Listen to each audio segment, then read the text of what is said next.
And you noticed as soon as the mom came back, the baby was able to calm and went right back to playing, was totally fine. So that interaction is something called a serve and return. Baby does something really fun, coos, cries, does something, and somebody responds to the baby.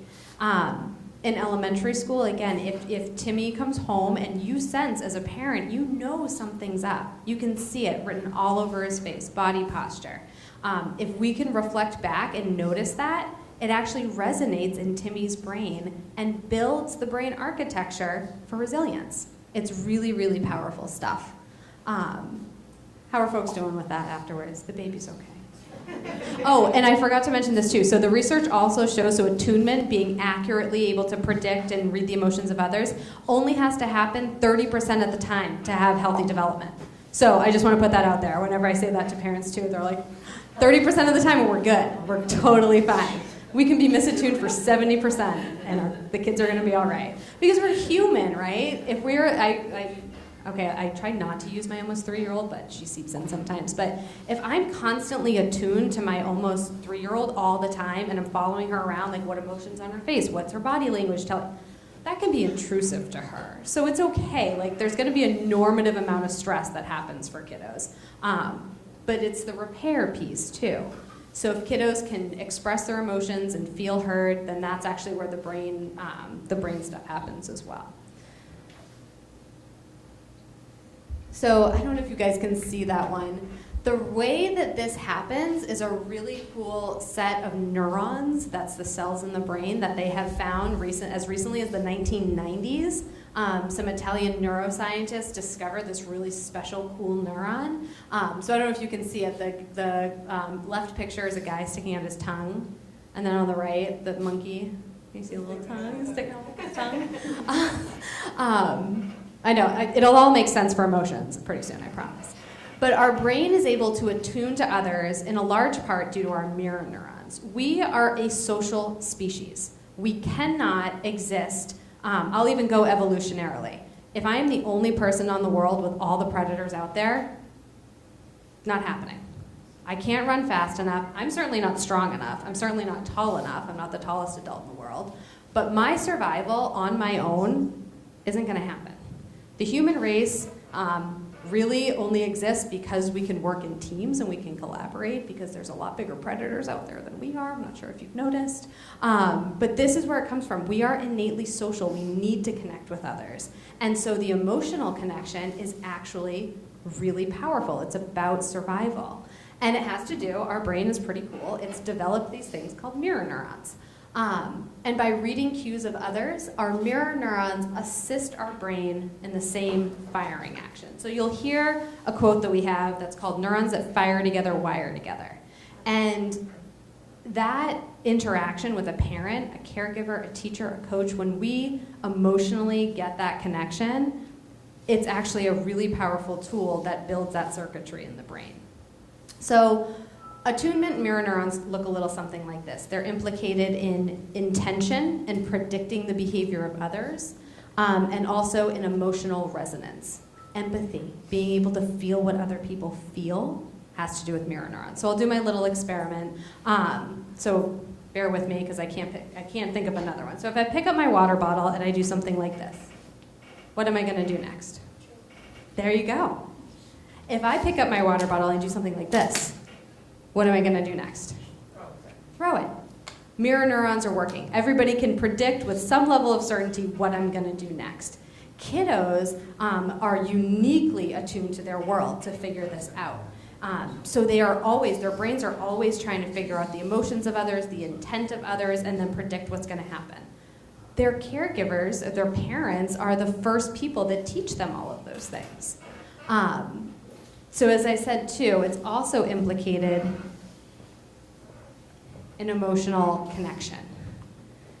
So when we're aware of our I'll kind of put it back to the audience. Has anyone had the experience of something stressful happens at work and you walk home and the first thing your kid kind of asks is, "Are you mad at me?"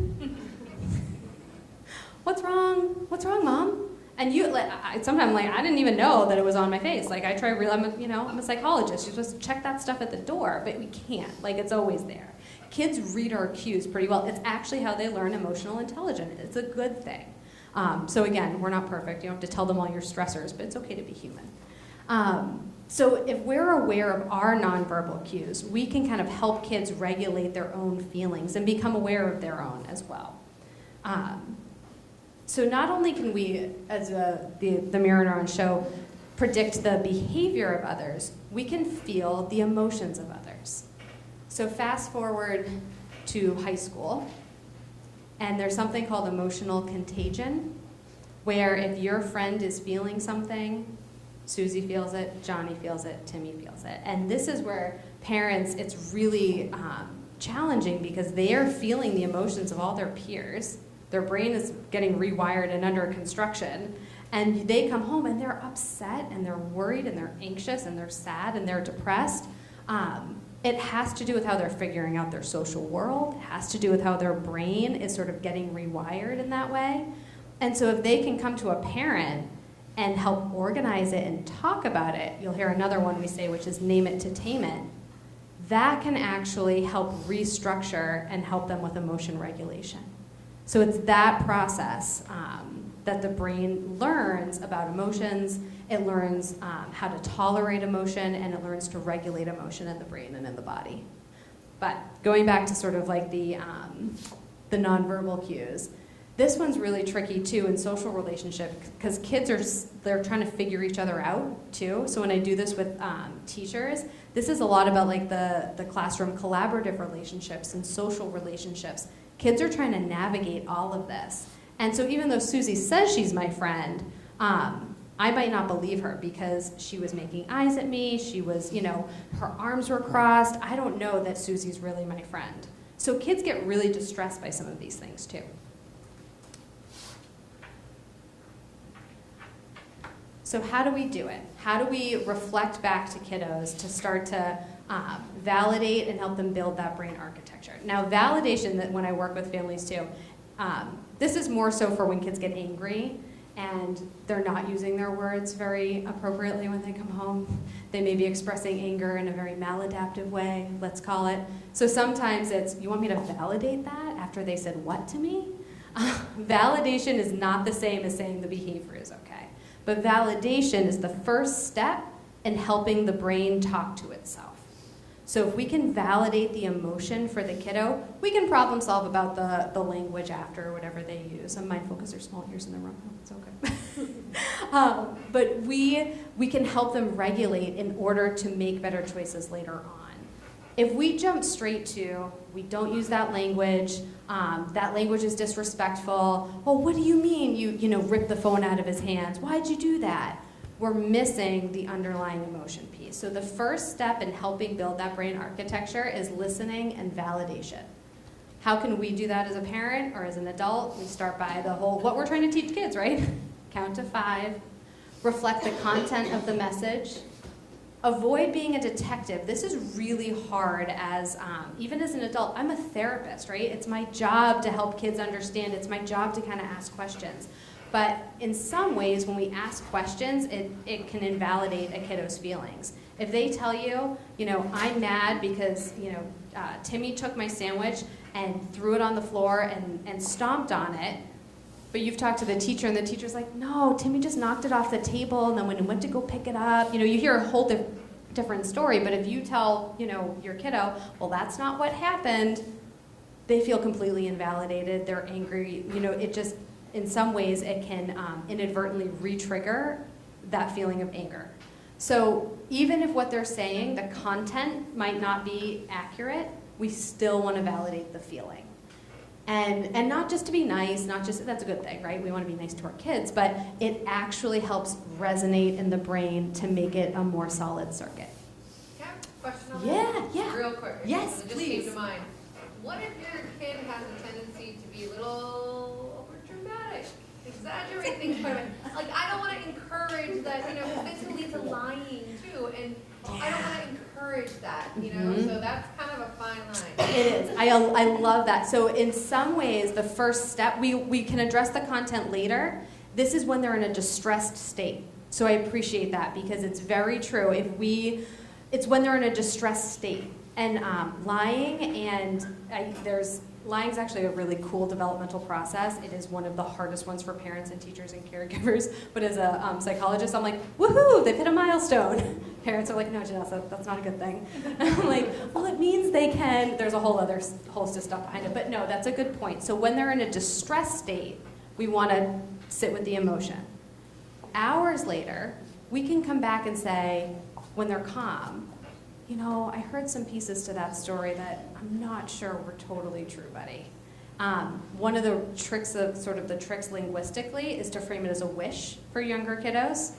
You really wish that's what happened when that sandwich fell off. Or you really wish you didn't hit your brother over the head with the lamp. Or, you know, whatever it is, like, because you're saying it like, I know that's not true, but you frame it as a wish, and then the kiddo can still feel validated. The other kind of cool brain stuff that I hope is validating for parents when it comes to some of those is when the brain is distressed, and I'm jumping a little bit ahead, but I think that's totally fine. When the brain is upset or angry, the memory circuits don't function as well. So it's hard because when the brain is upset, it doesn't encode the information the same way as when the brain is calm. So you do hear stories in terms of like, but for the kiddo, that's what they're recalling in the moment. So it's hard. Does that answer your question a little bit? It's like, okay, I can validate, but we can address it later. But sometimes they don't remember. So this is another one too. How many parents have heard, I don't remember what happened? Oh my 4-year-old will have like this whole big tantrum, and then like he'll have a timeout, and then he's like, what happened? What happened? And I'm like, you tell me, I don't know. I have no idea what just happened. So that one is kind of, 4 is actually a good part for this because the brain circuitries really haven't wired together There's, quite no yet. Emotional, logical connection. Yes. Nope. Yes. I was gonna go ahead a little. You know what? I'm not gonna go ahead. I'm not gonna jump ahead of myself. But we'll get there because that one, when kids are in the distress state, that's why it's okay as parents to kind of take if we know what happened, we just frame it back to them, right? You know, I know that your homework wasn't turned in on time, and that's hard. You might have been rushed. You might have felt upset, but we kind of take the the lie off the table, or it's okay to not know kind of thing. And it comes up a lot in terms of the school and home relationship too, that parents find themselves, and as a therapist I found myself in this position too, where you have multiple pockets of information about the event, and it's hard to know like who to go to. But we can still validate the kiddo and their perspective without agreeing with them. We can always do that. And that's that validation is that brain-based stuff. So the second one, state the feelings behind the words. So this is where if they're using an appropriate language, we can address that later on. That is always something that I tell families to revisit in terms of what the expectations of the household are. But in the distress state, really what we're trying to do is calm down what's called the amygdala. And so we do just have to validate that emotion in the moment. Match the affect intensity. So this one's always fun. If Susie comes home and she's like, they took my toys and I didn't know what to do, and they wouldn't give them back, and I was so upset. And if I go over and say, they took your toys? Oh, that's sad. Susie's gonna be like, that's weird, don't do that. Like, we have to, that doesn't feel, I mean, were you uncomfortable when I did that? Like, yeah, come on. So this is matching affect intensity. It's actually like getting down and really feeling what they feel. I mean, like, you're so, that must have been so upsetting to you when she took those. Like, really feeling with them in it. One of the best metaphors I've used to describe this is like a 4-year-old's intensity of anger when they've lost their red balloon. And no other red balloon is going to make a difference. They want that red balloon, that one that is floating up to the sky. And as a parent, you're like, I've got 10 red balloons. Which red balloon do you want? None of those red balloons. I want that red balloon. They're not rational at that point. They're all emotion. It's hard to validate that, right? Like, there's another one right there. Can I just get you that red balloon? And what I tell to parents is, just imagine that like your wallet and car keys were attached to that red balloon. That other red balloon isn't going to give you your wallet and car keys. You're still going to have to call the bank companies. You're still going to have to get a replacement key. You're still going to, right? Like, if we can really try to get like, okay, I get that it's just a balloon, but if I can validate that piece of it, maybe I can help them shift, and then we problem solve later on, you know. There were so many red balloons, but none of those red balloons were your red balloon. That was really upsetting. So it's kind of like just a little tricks in language, but giving ourselves permission to just kind of validate where they're at, even if it doesn't make logical sense in the moment. And then that kind of goes into the don't dismiss and deny. Creating a child's self-concept. So again, this has to do with like the brain circuitry too, the sense of self in the world is really in connection to how our caregivers view us. There's a quote we use that's from Dan Hughes. He does a lot of attachment work, and he says, self-concept is what is reflected back to us in our caregiver's eyes. And if that's like a really positive, it's such a lovely quote. Like if if it's if you love your kiddo and you're reflecting that back, but the opposite can sometimes be true too. So it depends on, the kiddo and, but here's some examples of it. So you love to run, you're so amazing, or reflecting accurately, you're so sad. And what we know is that actually builds a neuronal connection in the brain as well. Oh my gosh, someone gets me. So a child's self-concept is really, again, it's one of those buffers against some of the stuff later on, because we can't change their first breakup. We can't change that their friend group changes 4th grade. I don't know what happens in 4th grade, but there's like a whole reorganization of the social hierarchy, and it's really distressing to kiddos. We can't change that. But what we can do is help build early on that no matter what, you've got this. There's going to be changes, there's going to be challenges, but I know that you're strong, I know that you've got this. So that has to do with their self-concept. So now we'll get to a bit of the neurons that fire together, wire together. I already did that one. So the reason we kind of open up this for parents is to, again, give themselves permission to see what's underlying the behavior, try to know what's going on in the brain and bodies of these kiddos, whether it's a teenager or whether it's a 4-year-old. So just a quick and dirty in brain neuroscience. The brain stem has all of our adaptive functionings like breathing, heart rate, blood pressure, sleep, wake, consciousness, toileting, things like that. It's a very important part of the brain. And what's right on top of that, so not in the front part of our brain, literally what is right above the most primitive part of our brain that is fully formed at birth, actually the amygdala is fully formed in utero. So the hippocampus is not, but the amygdala is the limbic system. This is the system that trips parents and teachers up the most. This is the emotion, feeling, and reacting part of the brain.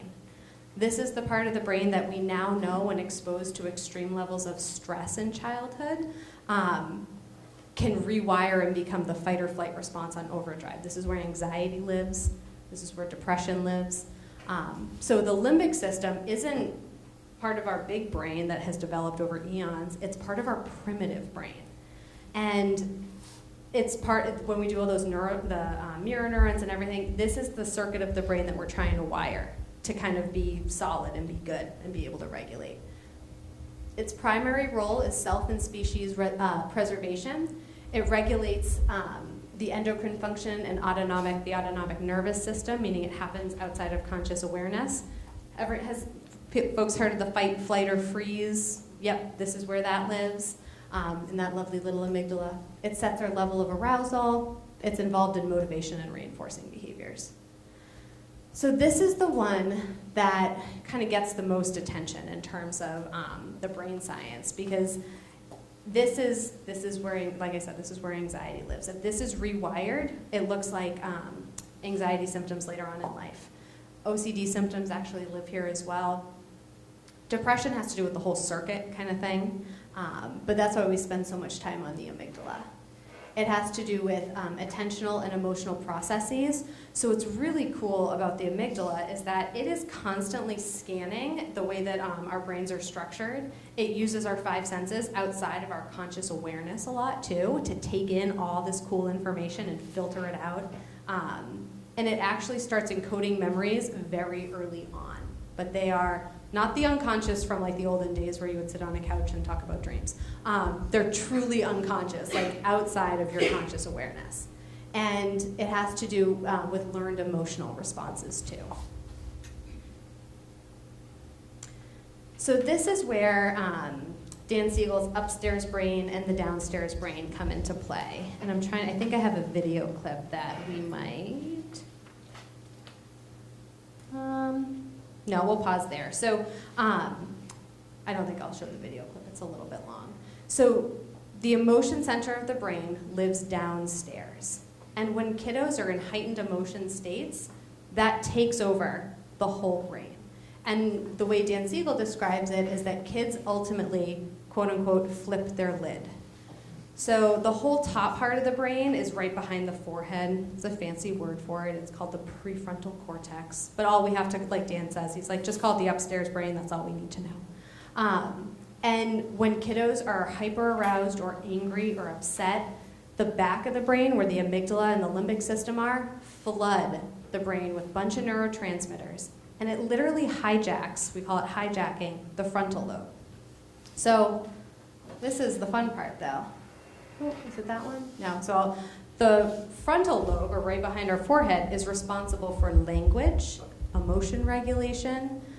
There's some memory systems in there, problem solving, future planning. All of those things go out the window when kids are in heightened emotion states. So literally, that's when we call it flipping the lid. And the goal is to help those circuits talk to one another. And that goes back to being able to reflect and validate what's going on for the kiddo. So, back one more. And the amygdala and the limbic system has a direct connection to our body systems. So this is when you see kids that might be slamming doors and stomping feet, or they may be really out of control in terms of like they're yelling or they're crying. Really the body control that they have, it's all emotion based. The amygdala actually dumps in cortisol and adrenaline when it's stimulated. And some of the new brain research shows that if you stimulate it, because it's fear, right? Fight or flight, that's what it's called. But the first response is rage. It's like, that's what that is. So the way Dan Siegel talks about it is that if we can view what's underlying that anger or that sadness and we can connect with it, we can then help rewire that brain a bit.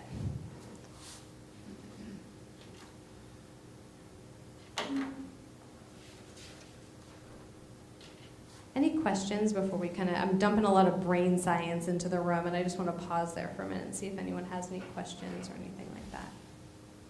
Okay.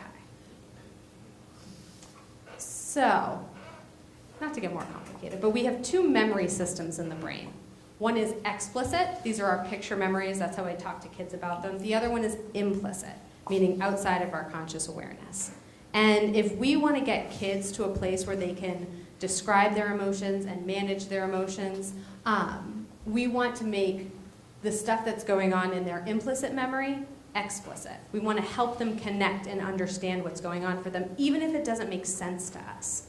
That's the hard part, is we have to kind of take ourselves out of it and really help them organize their mind and their brain so that they can do it for themselves later on.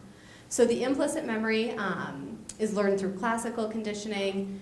There's priming, there's procedural memory, and then explicit memory requires conscious awareness. So this is where when the 4-year-old says, I don't know what happened, we can give them information. We can say, I saw your leg kick the dog. I saw you throw your plate across the room. I saw your arms flailing. There was lots of, you could just narrate what you see. It's kind of like, but really helping them put the pieces, Dan Siegel calls them puzzle pieces. Help them put the puzzle pieces together. You were doing all that because you were so overwhelmed. You were so angry, whatever it is you think they're feeling. So all of these interactions help us go and develop something called the internal working model. Again, it's a fancy term, but really what it is our ability to understand relationships and to be able to feel good in them. It has to do with how our brains are connected. Actually, I'm going to go back one quick second because there's one other part for the upstairs brain. The upstairs brain, well, the downstairs brain, they kind of do it as like the basement or the first floor of your house. It's where all the stuff that you need to live is there. It's your kitchen for eating, it's your bathroom, because that's kind of important. The upstairs brain is that more abstract thinking, creative stuff. One of the metaphors, it's your light-filled library. It's your study. It's something that we need to survive a bit, but it's not that sort of primitive part of the brain. And we want, and I use this with kids clinically too, we want the upstairs brain and the downstairs brain to talk to one another. So that's why we want to take that information from the downstairs brain and help them understand what's going on for them.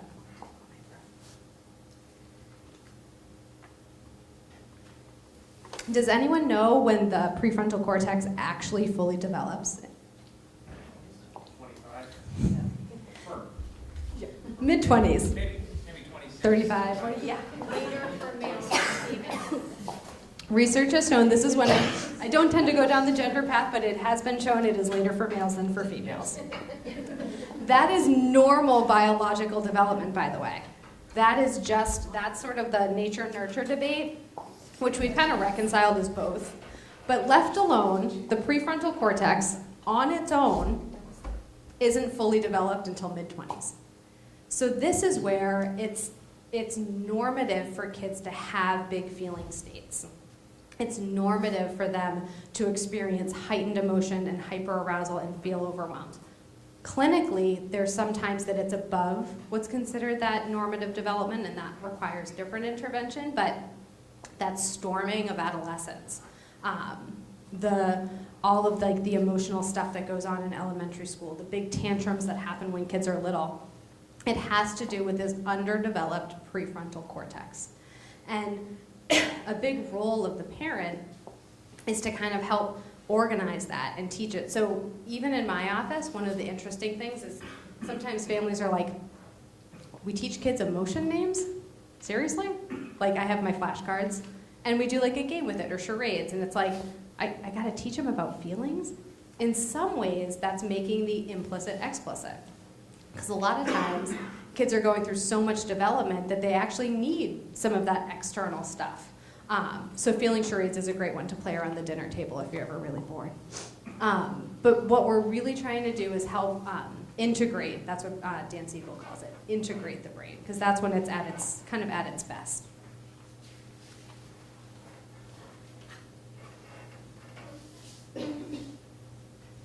So number 3, bringing the thinking brain back online. We've kind of gone over this a bit already, so I'm not going to harp on it. I jumped ahead a little bit. But what we're trying to do is engage the executive functioning system. So we validate, right? We validate the emotion. And then I'm sure you can tell when the kiddo starts to come around. What are some of the indicators that you notice for your kiddo when they're starting to kind of regulate, they're starting to come back down? Yeah. If I'm talking to them and then make a heart joke or something like that, they'll be stuck in emotion and they're just okay, that was kind of funny. You see a facial expression change, or they pause a little bit? Yeah. The big sigh from the teenager Yeah. is a big one. Sometimes it's an indicator that their brain is coming back online. This is the time where we can problem solve and think with them through it. So this is the input versus output. So what we do depends on where they're at different points. If kids are in full distress mode, we just have to sit with them in the emotion. That's the only way they're going to figure out how to regulate it. So Dan Siegel calls it connect and redirect. I'm here with you, I see you. Because of that emotional resonance. The other important part with input versus output, so you see the picture on the that side? Left, right? They're a little bit different. If this is our input over here, we can re-trigger the fight or flight response. So, bring it all the way back to mirror neurons. We have the capacity to impact the feeling states of our kids. If we are agitated, if we are upset, if we are feeling out of control, it is very hard to help them bring their brain back online. Like I said, I'm a parent myself. I know that this is very real. This is not easy. I'm a little self-deprecating when I do these. I do this for a living, but I have an almost 3-year-old, so my lid does flip sometimes. Those behaviors are really challenging. But if we're aware of it and we can kind of regulate our own feeling states, we're going to be more effective with our kiddos. And so what that looks like, yeah. So I have a question, Jenna. Yeah. When you've got your child saying, or, getting anxious about something and just, you can see them spiraling. Spiraling. Come And on. it's not logical. Yeah. Like you're like, no, it's not. How do you reel it Bring them back in. Yeah. Because it's hard. You want to validate, but it's like you go through this all the time. Yes. The same thinking is happening constantly. Oh, bring them back in. Yeah. Recognition, the first thing you did is the first step. But then almost validating. Trying to see from their perspective why that problem might be so big, why it's so worrisome. And then once they're calm, that's a good question though. Once they're in a calm state, can they problem solve around it? So this is where Dan Siegel has the left hemisphere and the right hemisphere. And has anyone heard of those, like left brain dominant and right brain dominant? We, as adults, tend to have an integrated brain, for the most part, most of the times.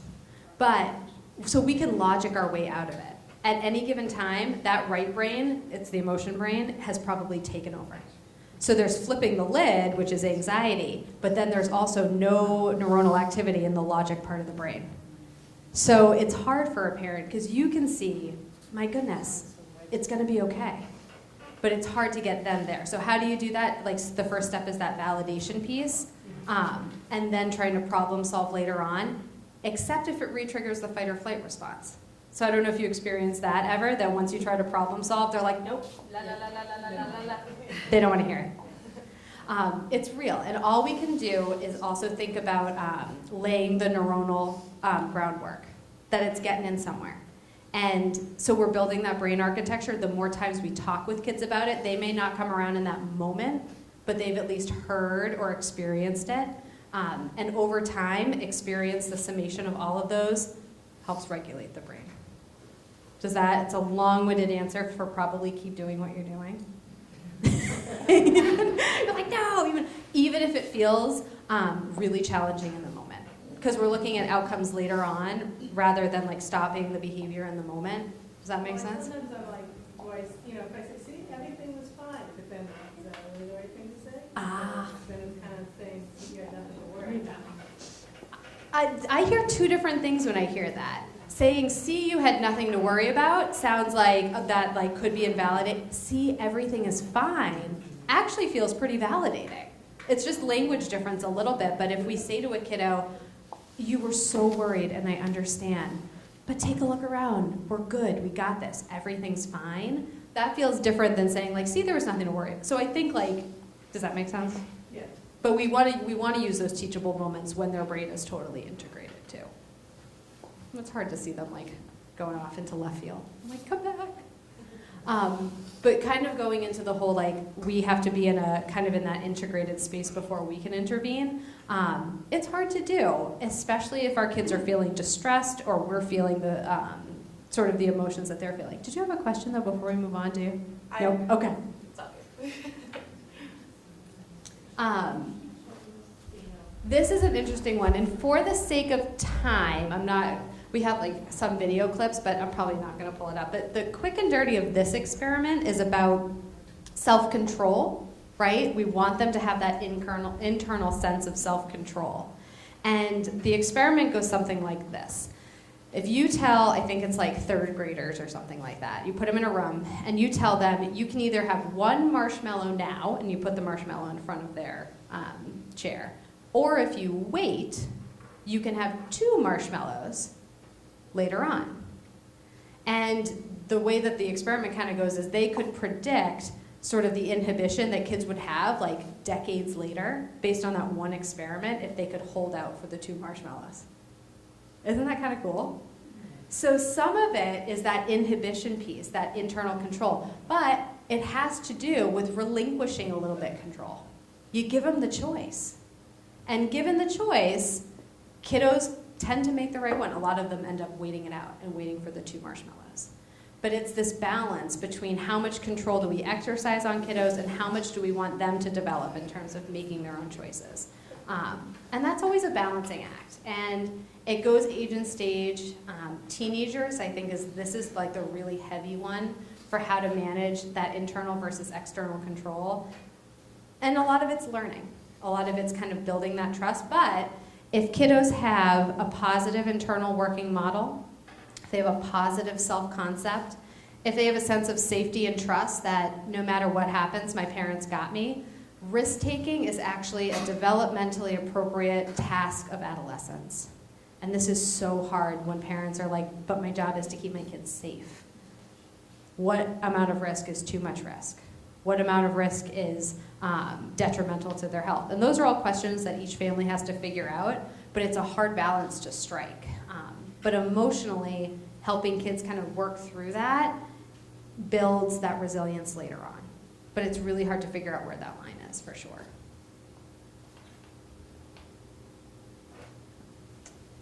So, name it to tame it. Dan Siegel stuff. So this is kind of going back to the question about what to do like in the moment. This does have to do with that. So the way Dan Siegel describes it, you have the amygdala, that little fear piece where the kiddo is it's on fire. Whether it's worry or fear or agitation or just feeling upset. They've actually shown all of these brain studies that if you can get your kiddo to name the emotion, they've shown through brain scans, and this is the way he says it, I'm totally gonna just take his quote, to squirt soothing neurotransmitters into the right part of the amygdala to calm it down. So this is where our languaging can be so important.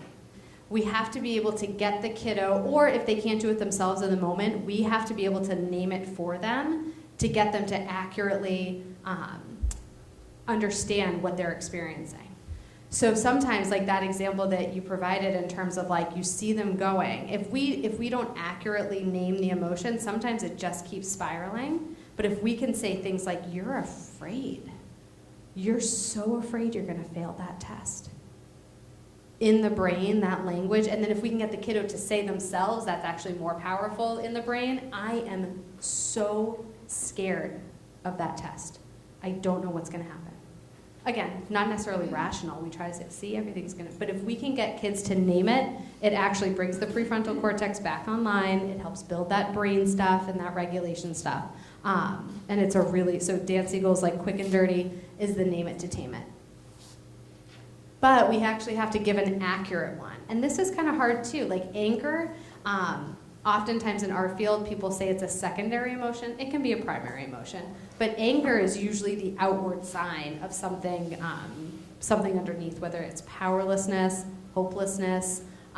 In teenagers, it tends to be sort of, they're bumping up against a lot of realities of the world, and they do feel pretty hopeless. They feel overwhelmed. They're sort of looking at big futures, but not feeling equipped to handle it.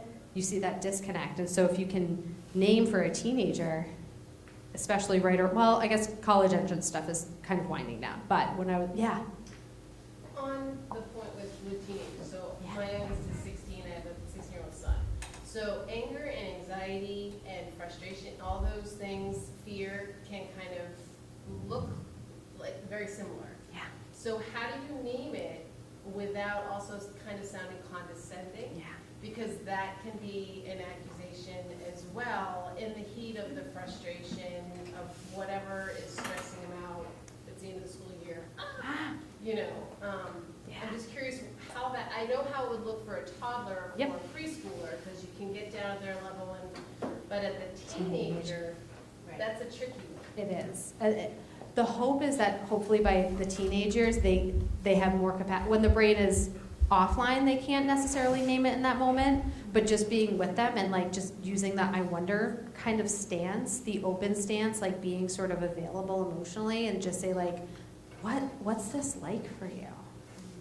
What's going on for you? Being more of that, like not probing, not the detective, but just that stance of like, I can't imagine what this feeling is, but I know it feels bad. So giving yourself permission to maybe, because you're right, like teenagers will very quickly be like, no, that's not it. You're so old. You're so old, you don't get it. I know, right? But it's true, and so with teenagers it's more about, but that respect piece, like we can also think about how we would do it to a family member. If a family member was, or a partner or spouse or anybody, if they're in distress, It's true. I might not tell my husband, you seem very frustrated right now. But, right? It's a little pejorative, even though he does it to me sometimes, and I'm like, but we have a way to do it. Like, I read his cues, I see where he's at, I know what our relationship is like, I might wait for the right time. Everything okay? What's going on? Seems like, or, I'm just getting the sense that something's off. And yet, if they don't talk about it, I gotta respect that too, as a teenager. But at least I put the bit out there. Yeah. But it's a great question, because you're right, teenagers don't respond the same way as, although looks like 4-year-olds sometimes. Yeah. But very different. Well, it's interesting, because when I talk about the brain in adolescence, it's actually the whole prefrontal cortex that goes through the construction. It's all the emotions. So people used to think hormones, and hormones play a huge part in it too. But when you look at the brain scans of adolescents, the neurons are like all over the place. And there's something called pruning, where neurons, the circuits are becoming more solid, they're firing more rapidly, they're and it's all in this emotion dysregulation. So in that time too, they need it maybe more so than a kiddo in elementary school, because they don't necessarily know what's going on for them. And they might not necessarily be able to name it, but you can't talk to them like they're 4. They don't like that. So interestingly, the most important predictor of adult life satisfaction is child's emotional health, not academic performance. It's really just emotional health is one of the biggest predictors of life satisfaction. I think as parents, it's kind of like, well, no duh, but somebody had to research it and actually say it. The least powerful predictor is the child's intellectual development. So it's really like in terms of emotional health, like that is one of the strongest predictors of how people feel later in life. So the question before brought me to the left brain and the right brain. So this is where the strategies for brain integration connect and redirect. Our voice, our facial expressions, touch, and empathy. Those are kind of very abstract, but those are the skills. What's our voice volume? How are we approaching the kiddo? What does our body language look like? Knowing your kiddo, you have to know whether or not touch is helpful or not helpful. As a psychologist, I know that the warmth and the empathy, and my 3-year-old does not like to be touched when they're in distress. I have no tools in my toolbox.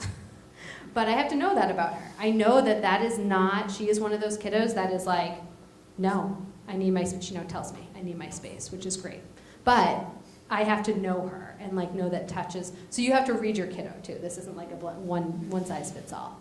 And then redirect with the left. So this is where that problem solving stuff, but unless we connect first and settle the way Dan Siegel calls it, settle the whole system, if we jump to problem solving, they're done. They're up the stairs, they're slamming doors. They're not gonna be in conversation anymore. So how does making the implicit explicit happen? Little kiddos have a feeling state. This one is one that we'll call hunger. And very early on, for the most part, parents respond. And what do you do when your kiddo was hungry when they were little? Feed them, yes. Not a trick question, I promise, but yes, feed them. Just feed them. Ignore them? Ignore them. So if we don't accurately read the cue, I'll use my kiddo. By the time she was like 18 months or so, she used toast for everything. She just said toast whenever she was hungry. Toast this, toast this. Now she didn't always want toast. We found that out pretty quickly, but pretty early on I could figure out like, okay, you're hungry. And so I would feed her, and we got the luxury of not having a melted down toddler like with low blood sugar. It was great, everybody wins. But if kiddos don't have some of those experiences, they don't always, hunger is just the easiest one that we use, but this is the same thing with sadness. It's the same thing with restlessness. It's the same thing with feeling fidgety. It's the same thing with anxiety. They need us to help them understand what's going on for them implicitly. So, oh, you're hungry. That's what hungry feels like. Let me feed you. And then boom, you have a neuronal connection. I'm hungry. And so sometimes kiddos need some help with this. Like if you see that your kiddo's restless at the end of the day, or they're shutting down and not talking, and you oftentimes might get the whole like, I don't want to talk about it. I don't know.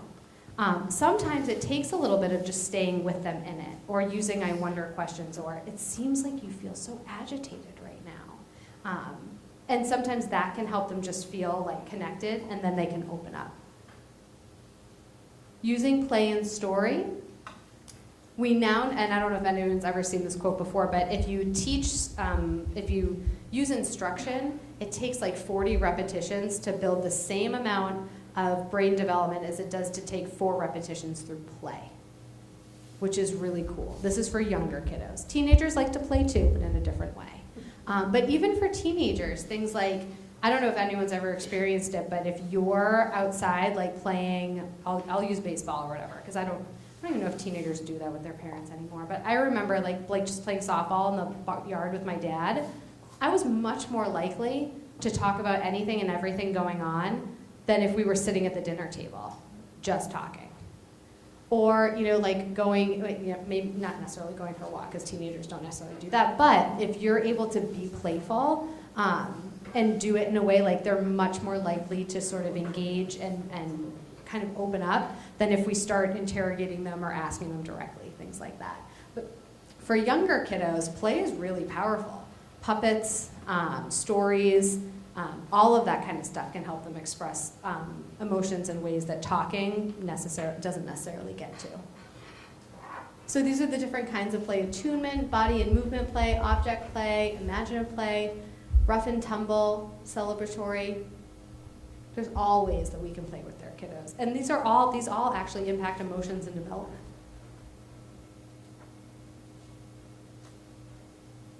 Taking a look at the time, so I'm going to go a little bit.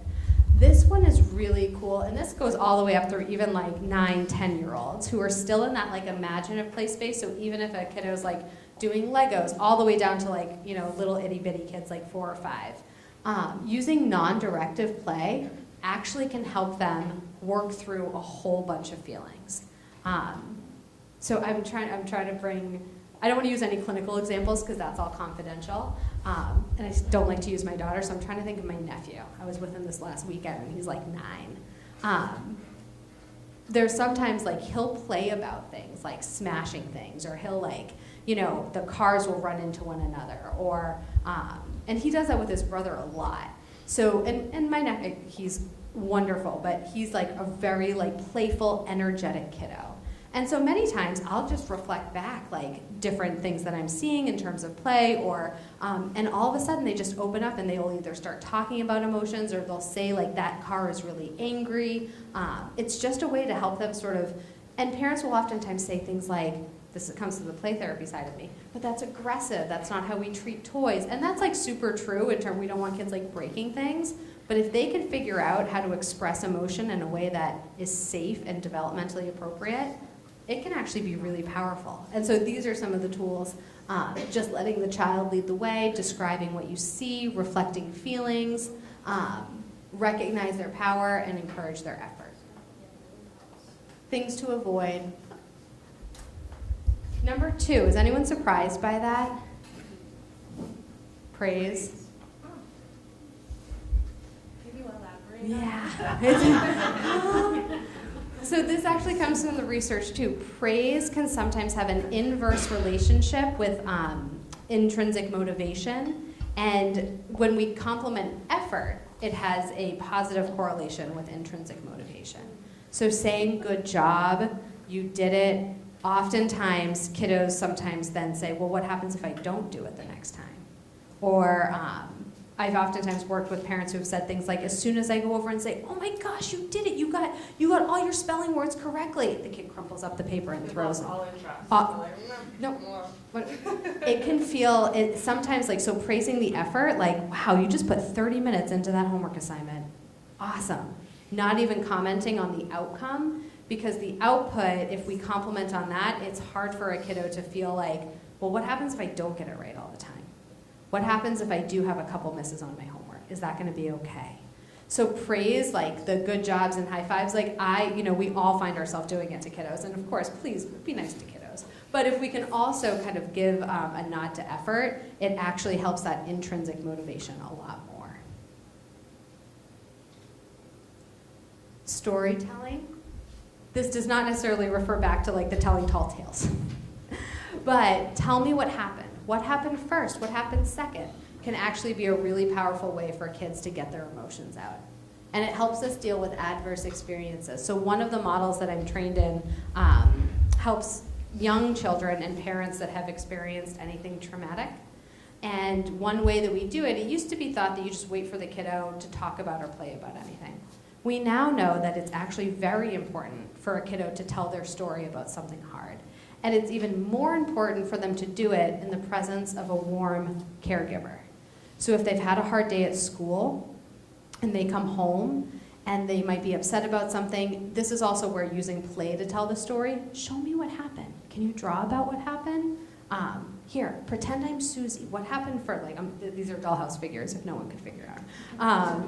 But really helping them tell the story of what happened helps them integrate the emotion around it. So it's okay to talk with kids about the challenges that they face or the stressful things that they face.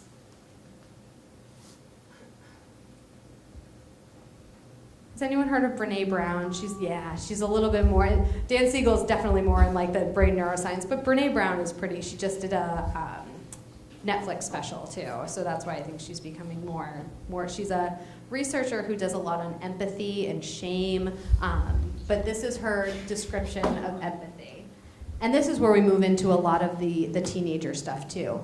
Empathy is a strange and powerful thing. There's no script, there's no right way or wrong way. It's simply listening, holding space, withholding judgment, emotionally connecting, and communicating that incredibly healing message of you're not alone. So I was thinking about like when you're trying to think about the name it to tame it, it may be that empathy is where you go with something like that. I'm not sure what's going on for you, but I'm here for whatever you need. And well, I think I will show her clip on empathy just because I think she just does a much better job than I could do. And remember too, it goes back to the brain science because of the mirror neurons. Empathy is how we're all socially connected, so it helps kids integrate that as well.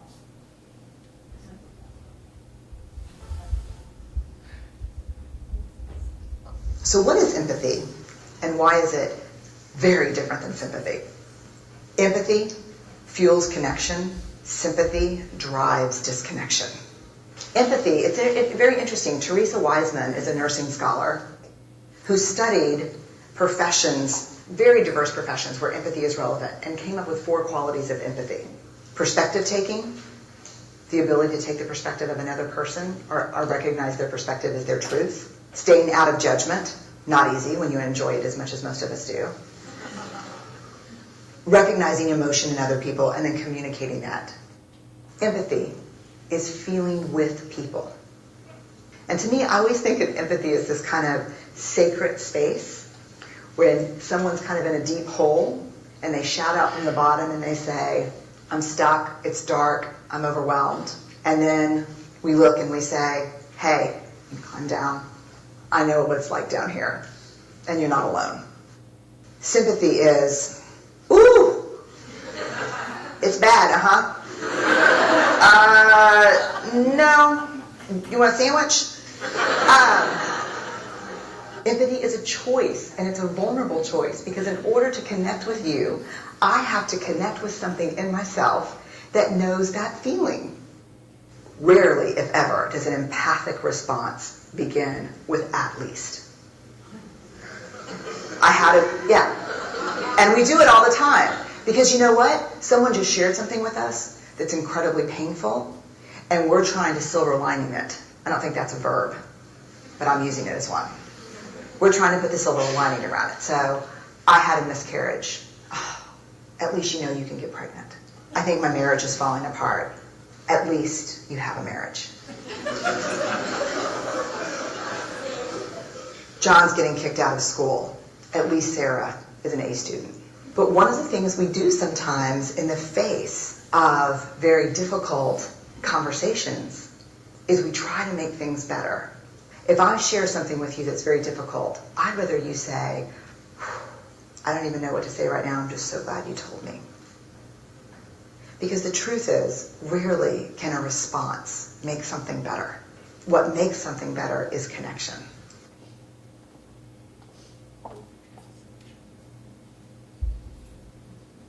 So as I said, she just does a much better job explaining it. So I know that you guys didn't walk in this evening thinking that empathy was going to be the tool, but it's actually what we know helps build that brain resilience in kiddos. That if their emotions can resonate with us in a very accurate way, we can give it back to them, and you can actually see that limbic system start to calm down when a person or a parent gives a warm, empathic, validating response. So the behavior stuff we address like later on. We can always go back to it. But in terms of the emotional development piece, this is such a big, important part of what helps our kids build that resiliency. And also, I don't know if you ever have the kiddo that like just is so empathic to all their friends. So in middle school, they're coming home with like all like you're like nodding your head a little bit, but you know everything about everything that's going on in middle school because their friends tell them everything. And it's an upside and downside, right? Like then they carry those feelings, but it's such an important part for connection for those kids. So I'm taking a look at the time, and I think the last sort of strategy in terms of brain-based resilience. So this is Bruce Perry's 6 strengths for healthy child development. Attachment is the first thing. We went over that at the beginning, that healthy, kind of secure, I've got you no matter what, starts to build that brain-based attachment stuff. Regulation through relationships. Oh, one thing I didn't mention, as parents, have you been hearing sort of the self-regulation buzzword? Yeah. And they need to learn to self-regulate. Yes, and self-regulation is dependent on something that is not a buzzword yet, but it will be after tonight. Co-regulation. Co-regulation is when the emotions are actually handled in the presence of another person. It goes back to child development, right? That little crying baby can't do it on their own.